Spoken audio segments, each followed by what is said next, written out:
Bienvenido, pedacito de estiércol. Acompáñanos en nuestra ruta a conocer todo lo que el mundo americano nos depara en España. Hay miles de paradas por delante. Súbete a tu coche americano. Disfruta del viaje y no te lo pierdas.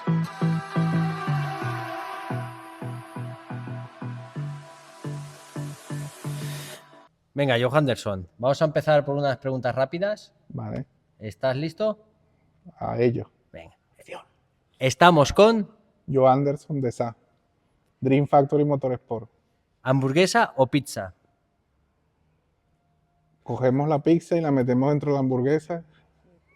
Me gusta. Yeah. Ford o Chevrolet. Chevrolet. Película favorita. Estoy entre 60 segundos y Día de Trueno. El coche de tus sueños. El coche de mis sueños, un Camaro Copo 632, ¿Y qué prefieres, automático o manual? automático, más rápido en el cuarto de milla.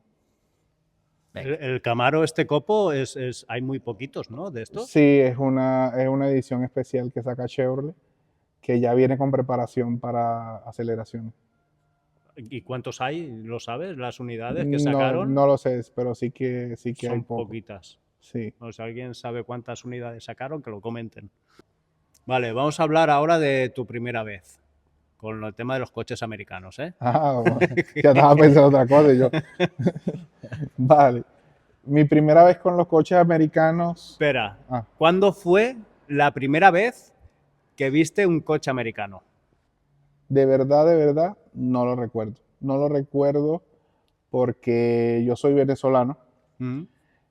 Nací en el 86, en la época buena de Venezuela todavía. Y allí solo la mayoría de los coches eran americanos. De hecho, yo no he tenido otro coche que no sea americano. ¿Y algún- Toda mi vida ha sido coches americanos. Y bueno, era lo que yo veía todos los días. Claro. Mi padre llevaba una Silverado, luego la fue cambiando con los años. Estos Chevrolet, los Capri, los sacaba nuevos de concesionario. Mis tíos, toda la familia llevaba americanos. Y cuando llegaste aquí a España, el primero que viste aquí, ¿te acuerdas? ¿O el que más te impactó cuando lo viste? Buah, el primero que vi fue el de mi hermano. Que ya estaba que aquí, me ¿eh? dijo así, al lío, vamos a hacerle. Muy bien. ¿Había alguno ahí en tu país que dijeras, hostia, qué guapo este coche? Hay un coche que ese coche siempre nos gustó mucho a mí y a mi hermano, que era de un amigo y como un mentor con este tema cuando yo comencé con el tema de los coches y tal, que él tiene un taller y era donde yo comencé y él me enseñó muchas cosas. Tenía un Malibu, 2 puertas, José Gregorio Almeida se llama. Y ese coche era guapísimo, o es guapísimo, todavía lo tiene. Y es el coche como que nos marcó de niños con este tema del drag racing y todo esto y de las preparaciones. Muy bien. Pues a ver, la siguiente. ¿Cómo recuerdas la primera vez que abriste un motor? ¿Qué sentiste a la hora de hacer un motor? Vale. Tengo que lavar todo esto, fue lo que pensé. Fue con mi primer coche, fue un motor 318 y estaba mal. Era el de mi coche, mi primer coche, lo que estaba mal. Y de hecho no reparé ese motor. Donde mi amigo, decidimos comprar en Venezuela lo que se llama el desguace. Sí. Lo que es aquí el desguace, allí se llama chivera o importadora, ¿vale? Porque en Venezuela tú vas a estos sitios que es como una nave como esta y tienen 500 motores, ¿vale? Aún todavía con este tema de la crisis y todo esto que hay, lo hay. 500 motores y vas allí y dices, dame ese motor y dame este motor. Siempre ha sido así. Y nada, me pillé un Magnum ya más moderno. Siempre me he ido como un poco más adelante. y lo instalamos en mi coche y ahí comencé con ese coche con el tema del drag racing. Ya ahí te empezó ya la enfermedad con el tema Sí, de los guau, motores, ¿no? no me salió esa enfermedad ni me saldré. ¿Y algún error, alguna cagada que recuerdas que hiciste tocando algún motor y cómo lo solucionaste? Cuando comencé con este tema del óxido nitroso, que me quedó así grabado y eso que no se me olvida más nunca. Y es que tú no puedes, por lo menos estos coches carburados, accionar el óxido nitroso con el coche apagado y luego darle a encender. Porque te hace un mid-fire que no sé si lo han visto. Ya luego buscarán un clip o algo esto y lo pondrán en el vídeo de que se estalla. ¿Pero estalla qué? Estalla el carburador hacia arriba, que si tienes colector de admisión de estos plásticos tal, eso kabum. Sí. Ostras. Y me pasó con un carburador que quedaron las chapaletas del trotter del carburador hacia arriba. Pero te llegó a salir, te ¡Pum! llegó a... Y voló. Y me hizo volar. Estalla y tú, guau, ¿qué ha pasado aquí? Buah. ¿Y luego lo pudiste reparar eso? Sí, no es que rompes el motor, sino que te hace un misfire, pues te hace una contraexplosión, pero muy fuerte. Vale. O sea, al que vaya a poner óxido nitroso, ¿no? Que primero arranque el coche antes de activar el... Claro que no lo puedes hacer. De hecho, el manual del óxido nitroso te dice que tienes que tener ciertas revoluciones de 3000 revoluciones hacia arriba. Bueno, es un consejito para... Sí, tanto. Yo de hecho lo voy a parar ahora, que lo tengo en el coche y luego... Ya. desactivaré para- Ya. ¿Cuándo decides abrir un taller y por qué? Allí en mi país tenía como un grupo de amigos, los cuales todos tenían coche y yo era como el cabecilla de ese grupo y el que le tocaba los coches a todos. Y entonces era como un taller, pero no era taller, o sea, era mi grupo de compañeros, como decir. Cuando vine aquí a España, vine en tema de pandemia, no pude hacer nada aquí. Tenía un hermano que tenía un taller y estuve trabajando un tiempito ahí en el taller y mi familia estaba en Venezuela y me llamaron de Colombia y ahí sí que con un amigo montamos un taller. Hicimos muchos coches, la pasé muy bien, unos proyectos muy guay y decidí volver a España y volver a intentarlo a España. Un amigo contactó conmigo y me dijo, Johan, ¿qué tal si nos buscamos un sitio y tal? Yo te ayudo, montamos un taller para que yo sé que te va a ir bien por las cosas que tú sabes y bueno, aquí estoy. Tengo entendido que tenías, o sea, tú trabajabas en otro taller Sí. que no era tuyo propio, No. ¿no? Porque tú lo que querías era trabajar los coches americanos. Sí. Pero- De hecho, cuando yo estaba en Colombia, esto es una persona que yo ayudé desde allí con recomendaciones para su coche y tal. Y esa persona me dijo, vente, vamos a montar un taller, tal, vamos a hacer las cosas, pero luego las cosas no fueron bien, él está un poco enfermo, no se dieron las cosas y bueno, no, es un tema que ya pasó y decidí esto de hacerlo solo. Claro, y entiendo que tampoco coches americanos, al igual, tampoco hay tanta demanda para estar todos los días trabajando con los coches americanos. En aquel taller me refiero. Ah, bueno, en aquel taller, bueno, las cosas se iban moviendo, las cosas se iban moviendo. Pero sí creo que hay demanda como para trabajar solo coches americanos. Vale, pues ahora vamos a hablar del motor. El motor como corazón. Y tú como cirujano. ¿Qué son los motores high performance? Cualquier motor, tú puedes hacer un motor high performance, ¿vale? Modificando compresión, modificando eje de leva, con unas culatas que respiren mejor. Puedes hacer un motor high performance de calle, que sea cómodo para calle. Puedes hacer un motor extremo, high performance en tema de aceleraciones, para un Bigfoot, para un coche de tema de off-road, pero básicamente es un motor modificado Es un motor para modificado ganar potencia y torque. para lo que tú quieras, ¿no? Exacto, de acuerdo hasta donde esté el bolsillo del cliente y hasta lo que quiera el cliente. Vale. ¿Nos podrías comentar alguna anécdota que te haya pasado con motores o algo que se te haya quedado marcado? Bueno, cuando comenzamos con este tema de las modificaciones de los motores, como les comenté, yo tenía un Dodge y mi hermano estaba ya aquí en España y fue de visita a Venezuela. Y como yo tenía el Dodge, yo me pillo un Dodge también, un DAR.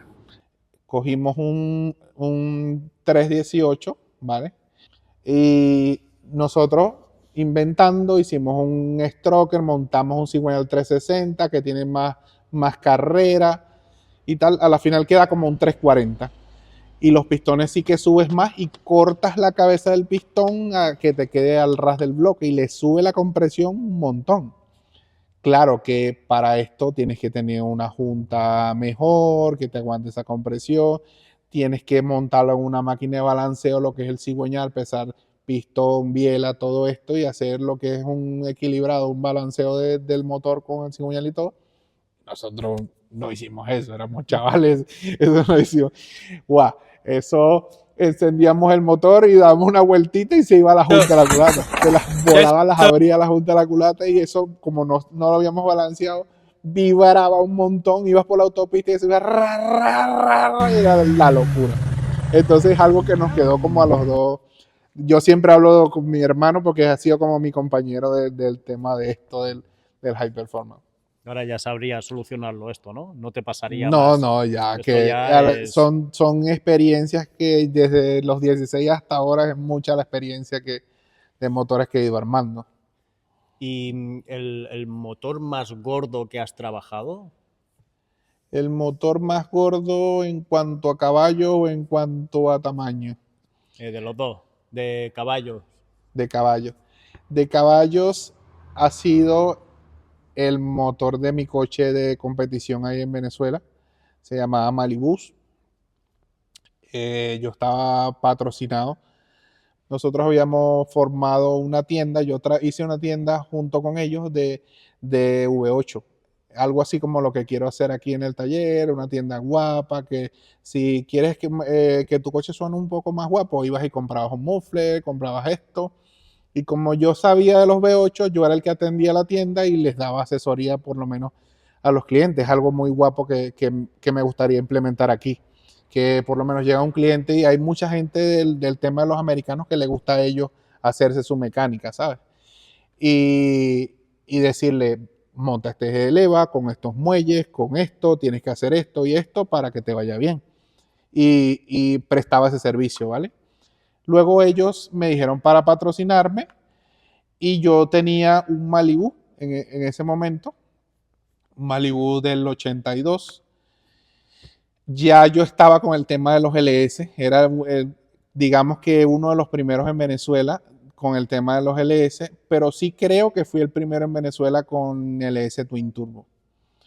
Y el coche me dice, vamos a hacer el coche turbo, Johan, tu coche, y lo hacemos como un experimento y vamos a demostrar de que puedes tener un coche con caballos V8 quitando este mito de que si pones un V8 con eje de levas tal, se recalienta, va mal, no puedes andar de calle, tal. Cuando todavía estaba este mito. No estaban estos Mustang, estos Corvette modernos, tal, con tantos caballos. Fuimos corriendo en competencias y fuimos modificando el mismo motor, cambiando turbos, cambiando intercooler, cambiando bomba, como desarrollando el proyecto hasta que llegó creo que a 870 caballos rueda, que son como 1000 caballos al motor. Pero el motor no era un motor grande, el motor era un 5.7, lo que es un equivalente a un LC1, solo que lo hice con un bloque de hierro de camioneta, pues, o de furgoneta. Muy bien, ¿te ayudó mucho el patrocinio que tuviste para poder estrujar al máximo ese motor? Por más de que tenía el patrocinio, en lo que se podía ahorrar pasta, se ahorraba. En lo que se podía montar, digamos que chinito, una pieza, se montaba. Porque hay cosas que puedes usar, hay otras que sí que tienes que poner la pasta y comprarla de calidad y tal, que no puedes arriesgar el proyecto, ¿vale? Pero sí me ayudó mucho, me ayudó a aprender. Creo que nos sirvió tanto al taller como a mí para aprender, para lograr. Fue como logré la meta de lo que era mi vida o de lo que quería en el mundo del drag racing de joven. O sea, o se adelantó un poco las cosas, ¿vale? ¿Tienes pensado competir en Fuerza Libre Competición? Sí, de hecho, ¿Buscas patrocinio? ¿Estás ah, buscando? sería Porque ha sería llegado guay.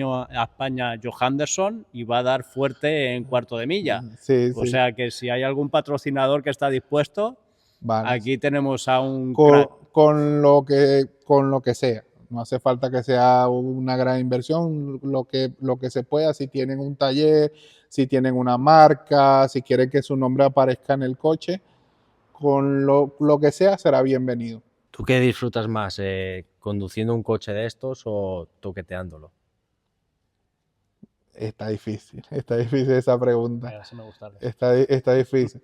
Fui aprendiendo como para ir sacando el clean de cada proyecto y es muy gratificante cuando vas a la pista y logras las metas. Por lo menos en Colombia pasa mucho, o sea, o me pasaba, que se impresionaban porque me decían, Johan, yo quiero un coche que vaya a la pista y me corra 12 segundos. O quiero un coche que vaya a la pista y me corra 11 segundos. Y yo, vale, ¿te gusta el turbo? ¿Te gusta tal? ¿Te gustan los motores gordos? Entonces yo hacía como 3 o 4 propuestas.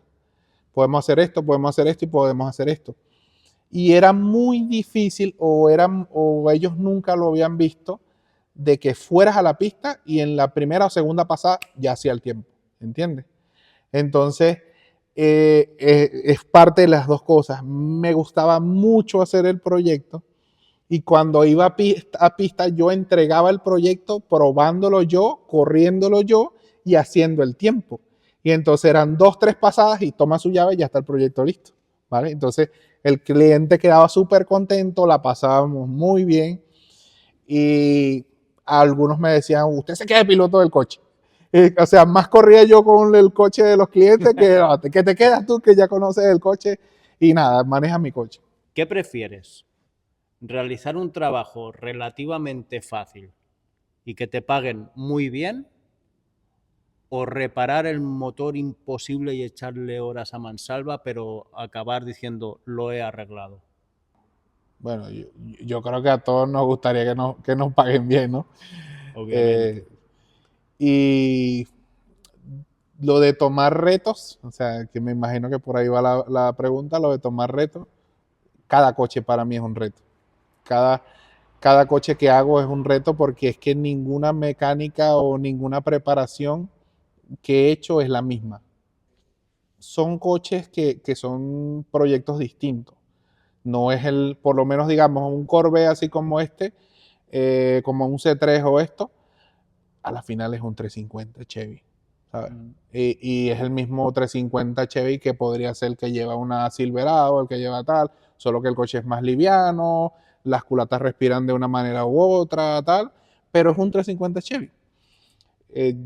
Ya eso me sé hasta del último tornillo, que cuál es la llave, pero por lo menos cuando en estos proyectos de que como la Ranger y como esto, son motores que no los tocan mucho, ya es más difícil para conseguir piezas, tal, y todos son retos, para mí todos son retos porque hay piezas que tienes que jugártelas, hay un montón de cosas que tú haces que el cliente no tiene idea Claro. que eso está ahí, ¿sabes?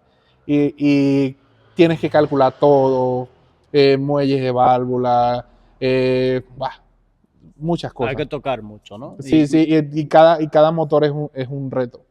Y de motores, ¿qué aconsejarías a la gente a la hora de hacer algún swap para hacer drift o para esto? ¿Qué motor aconsejas? Bueno, está de moda y es muy buena base. Yo sé que suena repetido el tema de los LS. Pongamos lo que es las marcas americanas, lo que es el Lemmy, lo que es el Coyote y lo que es el LS. No le quito mérito a ninguna marca. Todos se pueden modificar y todos tiran muy bien. Pero es que la simplicidad y la robustez del LS es muy buena base.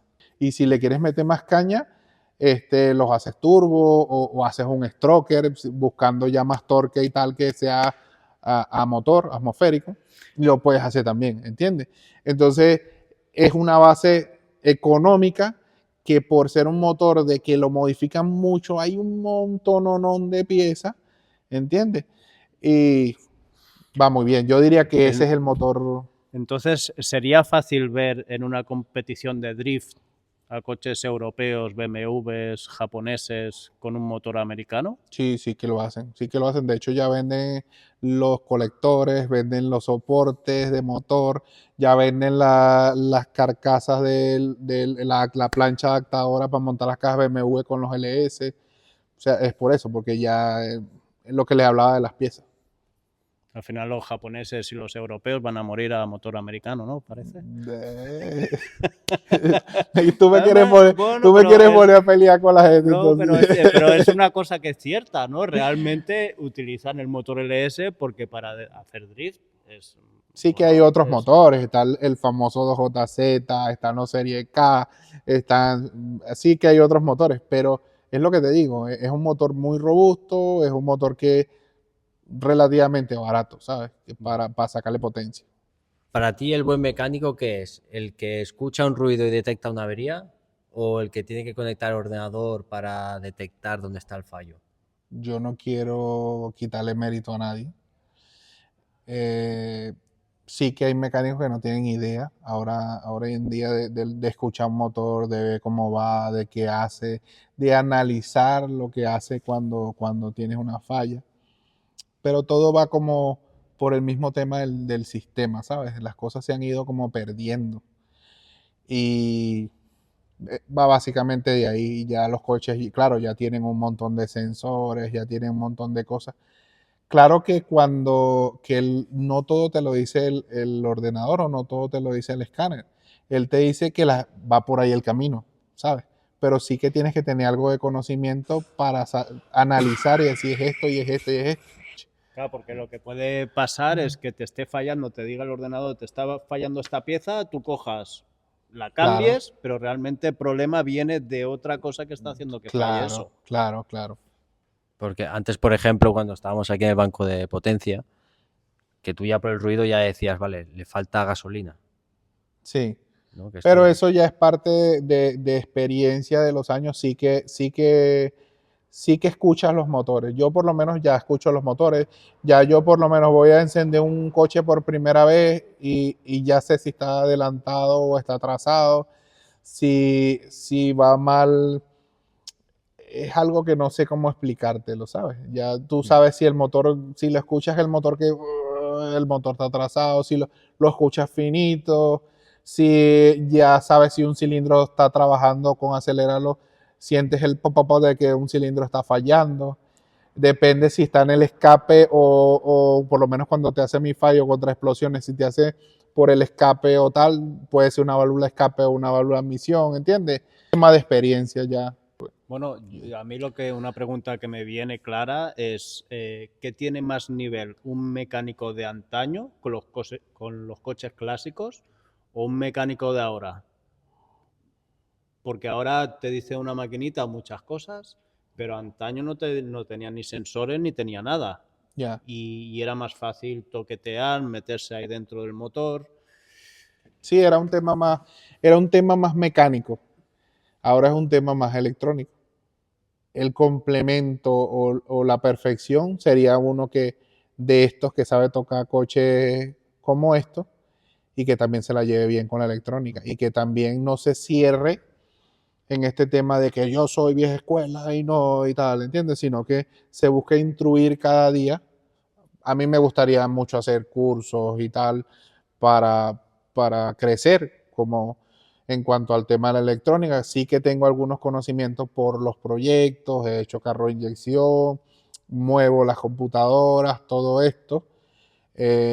Pero sí me gustaría crecer cada día más y que sea el tema mecánico creo que eso sería el clean, ¿sabes?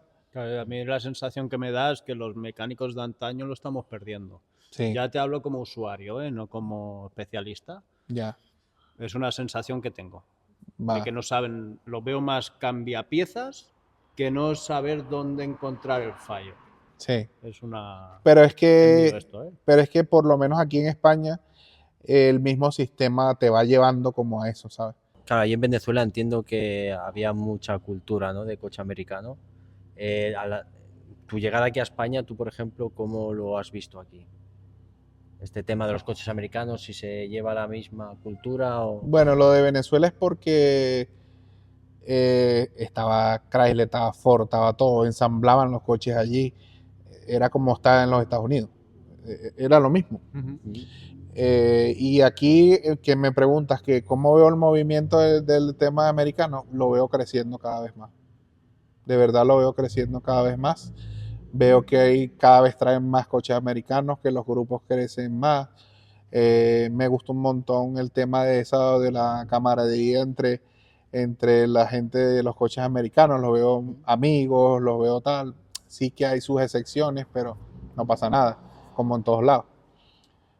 Me mola mucho. Y bueno, ojalá siga creciendo porque yo siga teniendo trabajo, ¿no? Eso es.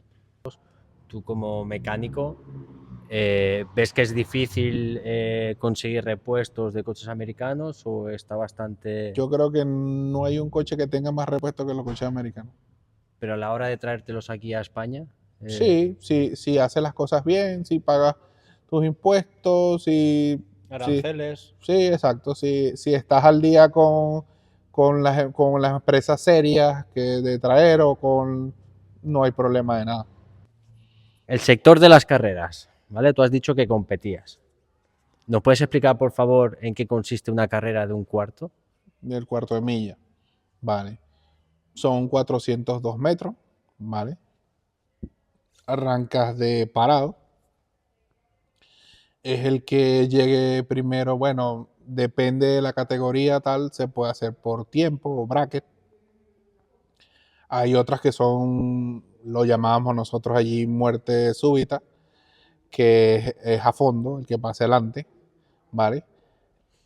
Básicamente, en lo que ya estás metido en el mundo de las carreras, por el tiempo ya tienes una idea de qué tan rápido es el coche. Por lo menos allí en Venezuela habían categorías que sí, heavy bracket, street bracket, 990, 1090, 790, que es la street bracket. La street bracket es coches relativamente calle, y va creo que iba desde los 15 segundos hasta los 12 segundos. Por lo menos digamos que tu coche corre 12 segundos, ¿vale? Y mi coche corre 15 segundos, a ti te daban la diferencia por el árbol. Está el árbol en medio y tiene unas luces de un lado, otras luces del otro, y entonces sueltan primero el coche más lento y luego a la diferencia entre tiempo de un coche y otro, sueltan el otro coche. Y tú tienes que alcanzarlo, pasarlo y jugar a no reventar tu tiempo. Si haces un tiempo más bajo de lo que hiciste, así pases a este coche, digamos que es como que hiciste trampa, ¿no? Se pone muy apretado en cuanto al tiempo y tienes que jugar tú con ese tiempo de reacción más el tiempo del coche para que te dé para pasar adelante y no reventar el tiempo. Es algo, hay categorías que son a fondo, por lo menos esta categoría, lo que hablamos del 990 o el 1090, todos los coches están en ese tiempo y lo que no tienes es que no bajarte de los 990. Digamos 989 ya reventaste el tiempo, pero jugar con ese tiempo, entonces ya cuando vas en el pase o vas en la lanzada, el que pase y esté más cerca del 990. ¿A ti lo que más te gusta, cuál es? Porque yo pensaba que el cuarto de milla gana el que antes lo hace, en menos tiempo, ¿no? Porque es siempre el que llega antes. Aquí, ¿O no es así el...? Sí, aquí en España se manejan más de esa manera. Aquí en España se manejan más de esa manera. No son tanto los pases o las lanzadas macho machito uno al lado del otro, que es lo que más me mola a mí. De hecho, yo ahí corrí también. Me mola que corrí también, hacíamos lo que era la lista de los más rápidos. No sé si ustedes han visto el programa este americano Street Outlaw, No. que Carreras Prohibidas se llamaba, que eran unos chicos que corrían en la calle hacían una lista del que era más rápido de la lista, ¿vale? Eso sí lo llegué a correr yo allí en Venezuela, hacíamos una lista. De hecho, ahora mismo están haciendo una lista en Argentina de los más rápidos del cuarto milla allí en Argentina. Y es muy chulo porque es a fondo. Y no tienes como reglas de pisada, de motor, de nada, sino es el que pase adelante, el que sea el más rápido. Claro, eso es lo que hicimos lo que hicieron en Tarazona, que coincidimos Sí, en el evento, ¿no? sí, sí. Desde a ver quién llega antes a Claro, hacer porque la es distancia. la adrenalina que sientes cuando llevas un coche y cuando es un pase que está muy parejo, que llevas el otro coche aquí gritando al lado tuyo, ¡guau! Eso sí que...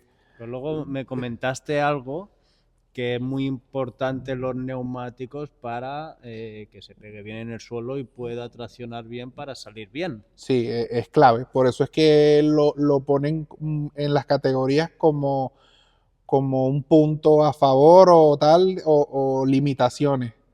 Pero sí, el neumático es muy importante porque no haces nada si no tienes potencia y no puedes pegar al suelo. Se veía algunos como culeaban, ¿no? De Sí, atrás, claro, no se atrevían a apretarles del todo, claro. por eso, porque culeaban. Yo te aseguro que por lo menos un coche como el ZL1, el Corvette que estaba también, son coches que con un neumático bueno para ellos y que puedan pegar su potencia, fueran estado mucho más guapos los pases entre los coches.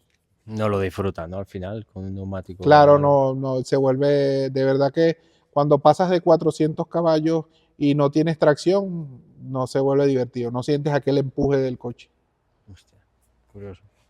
¿Cuáles son los errores más comunes que comete la gente cuando quiere preparar un coche para carreras de un cuarto de milla? Bueno, ese es uno de los errores más comunes. Neumático.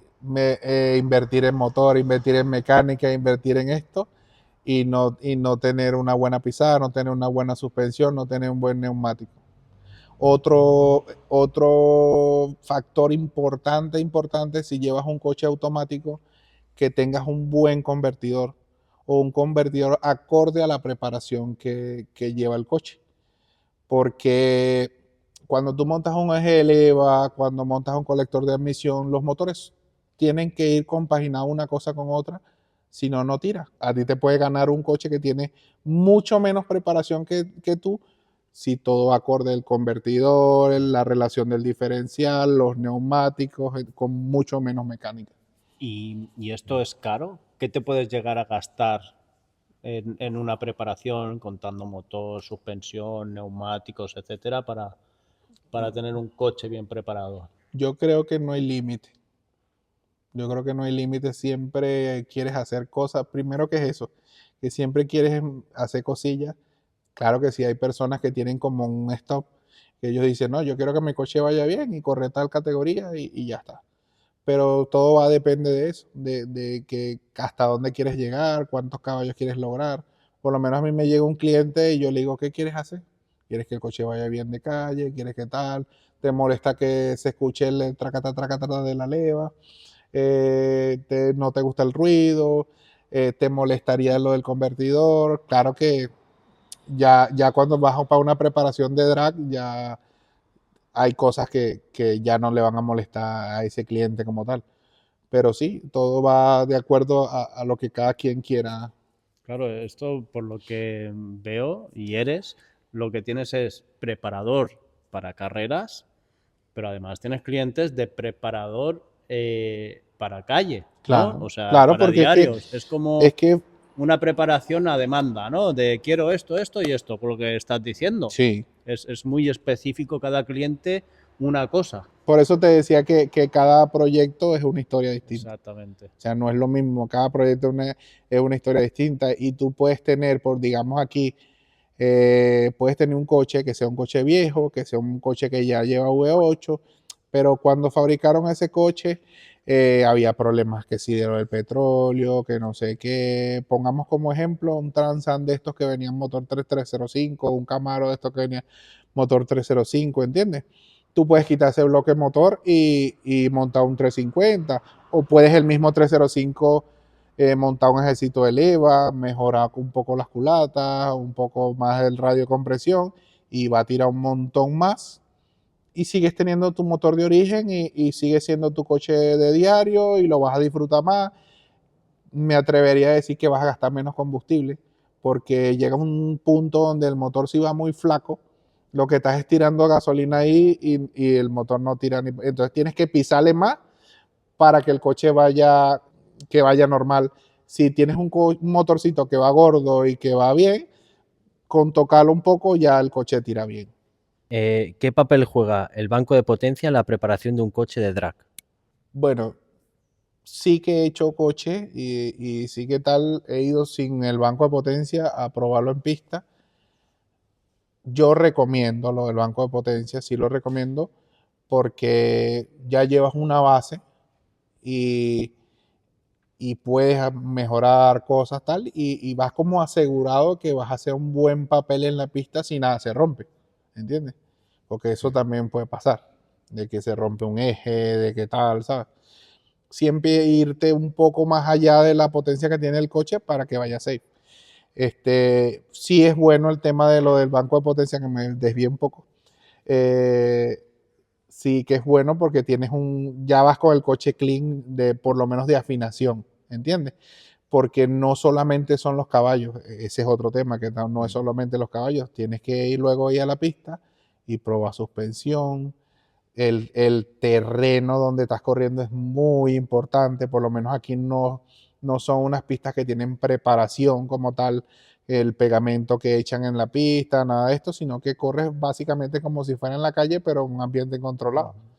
Si ahora mismo te dieran un coche americano para que tocara sin límite de dinero, ¿qué coche escogerías y qué le harías? Me haría un Fox Body. Y para que le duela más, lo haría con mecánica Chevy. Creo que es uno de los coches que para drag va mejor. Creo que aquí no es muy gustado. El Fox Body, El perdona, Fox Body estamos hablando de un Mustang, ¿no? sí, de un Mustang Fox Body. Vale. Es un coche que no es muy gustado aquí en España, pero sí, es un coche que es liviano, que tiene buena suspensión. Y bueno, como soy simpatizante de Chevy, lo haría con un motor Chevy. Claro que también un Coyote iría bien. ¿Vale? Digamos que hace un Fox Body con un swap de Coyote Twin Turbo con unos 1200 caballos y sería de locos, ¿no? Con una caja de estas de Ford que tiene un montón de cambios y llega ya corriendo a Matilla. Pero yo lo haría con mecánica Chevy por eso, pues. Porque me haría un bastardo que le dicen, los gringos le dicen un bastardo a esto. Claro, A cuando le cambias la mecánica al body. Vale. IC 178. ¿Qué motor V8 de GM clásico usarías para hacer un swap y potenciarlo? A ver, Vintage Microdeco pregunta, ¿cuál es el V8 que te costó más conseguir las piezas originales para reparar? Sí. Mira, John Killer 251 pregunta, ¿cuál ha sido la pieza de coche que te ha costado más conseguir y el coche más valioso y por qué? Rodrigo Haces, ¿qué carrocería